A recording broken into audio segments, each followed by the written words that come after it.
Good morning, welcome to Greenwood Bonsai Studio. I want to do a short video for you today on indoor bonsai. In particularly, I want to talk about how to care for them if you've just received one.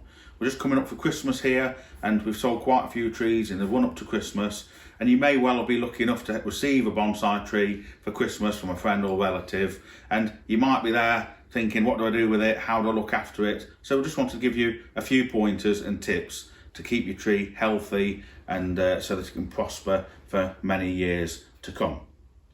So here at Greenwood Bonsai Studio, we're the largest and longest running bonsai centre in the UK. We've been selling indoor trees for over 40 years. So we've picked up a few bits of tips and information, and a lot of the problems that people have can be very easily overcome. So I just wanted to address a few of those. So recently, if we've shipped trees out to you, you've received a tree. Here's an example here, it's a Chinese elm, imported from southern China. And here in the UK, these trees tend to be sold and grown as indoor bonsai. Of course, naturally, they live outside, but in a much warmer climate. So in the UK, they don't mind living outside in the summer, but they don't particularly like our cold winter. And if you want to keep them green and in leaf, you need to keep them warm during the winter months to keep them growing. Having said that, a Chinese elm like this technically is a deciduous tree. So you could get a tree like this. If you've received it recently as a gift, it can take a little bit of time to acclimatise to the new environment you're going to keep it in. We've had these in a greenhouse with just moderate heat, heated to 15 degrees, and it will drop down to about 10 on a cold night, 15 degrees Celsius. So if you've got a tree recently, take it out of the packaging. Want to put it in a windowsill so it gets plenty of light. At this time of year, we've just passed the shortest day, and it's important when you've got dark, gloomy nights and short days to maximise the light that your tree is going to get inside. So an ideal position on a kitchen windowsill, something like that, ambiently warm, not too hot, not too cold. So avoid places that are too dark. Avoid places that are too near radiators or gas fires or anything like that. Just try and think about your house, your situation, and where you've got that is sensible. Don't put them away on a bookcase or in an alcove or somewhere like that, because they won't get enough light. So a nice, bright, light position inside. The most important thing with all bonsai, particularly with indoor trees, is keeping the soil always moist.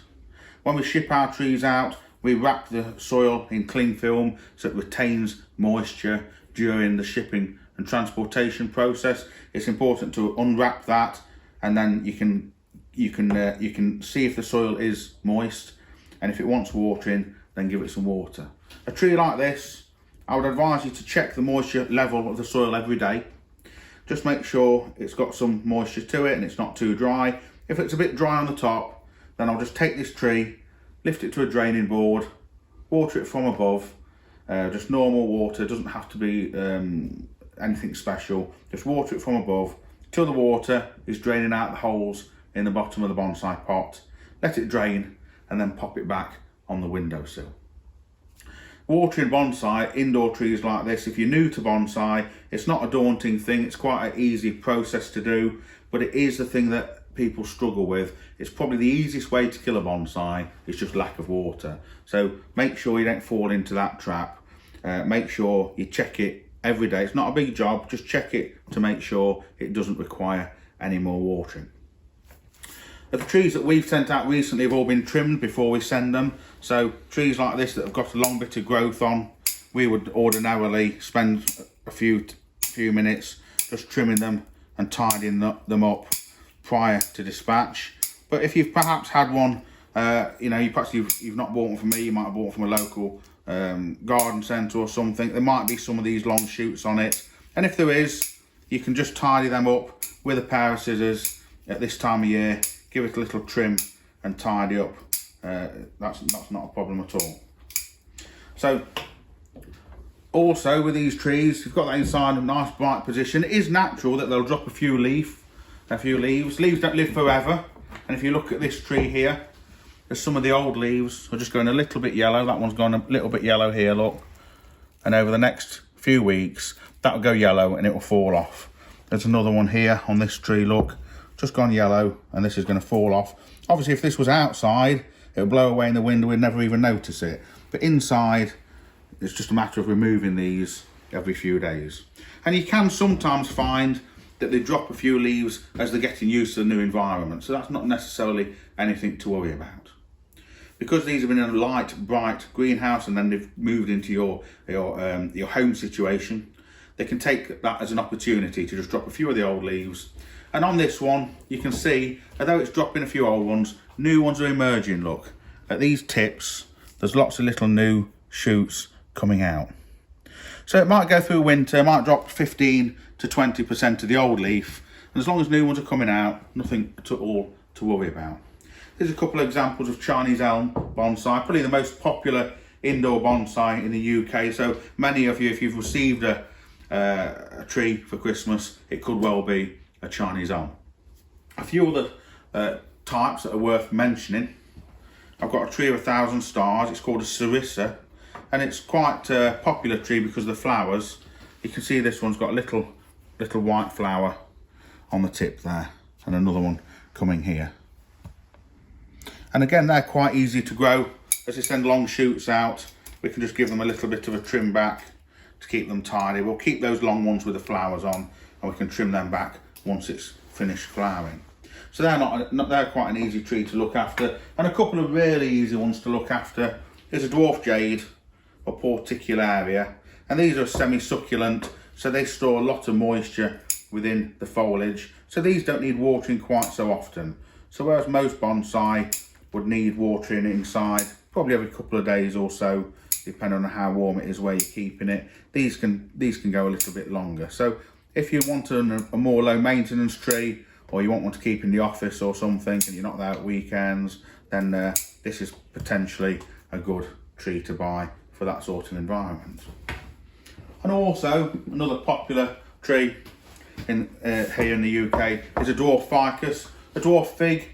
It's a popular houseplant, and you do see them for sale in garden centres and home stores as houseplants. This particular one is shaped and styled as a bonsai tree, and we've sold quite a few of these. They've been very popular this year, and they're particularly good for indoor environments where you've not maybe got as much light as some other places. So a low light level tree, they can tolerate lower light levels. Quite a large leaf, but nice glossy green leaf, easy to look after and easy to care for.